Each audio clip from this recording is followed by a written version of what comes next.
அந்த ஊர் மக்களின் யாருடைய கண்களிலும் படாமல் அந்த வாலிபர்களை அழைத்து வந்த லூத் அலைஹிஸ்ஸலாம் அவர்கள் அன்றைய நாள் இரவு தங்களின் வீட்டிலேயே தங்கிச் செல்வதற்கான ஏற்பாடுகளை செய்து கொடுக்கிறார்கள். ஆனாலும் லூத் அலைஹிஸ்ஸலாம் அவர்களுடைய உள்ளத்தில் திடுக்கமும் என்ன நடந்து விடுமோ என்ற நடுக்கமும் அன்றைய நாள் இரவு முழுவதும் இருந்து கொண்டே இருக்கிறது.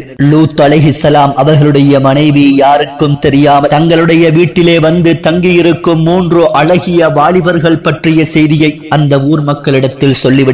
இரவு என்று பாராமல், ஒரு நபியுடைய வீடு என்று பாராமல் அந்த கயவர்கள் மொத்தமும் ஒன்று கூடி லூத் அலைஹிஸ்ஸலாம் அவர்களுடைய வீட்டை முற்றுகையிட்டு விடுகிறார்கள். வீட்டு கதவுகளை உடைத்து உள்நுழைந்து விடுவார்களோ என்ற திடுக்கமும் நடுக்கமும் லூத் அலைஹிஸ்ஸலாம் அவர்களுக்கு அதிகரித்துக் கொண்டே இருந்தது.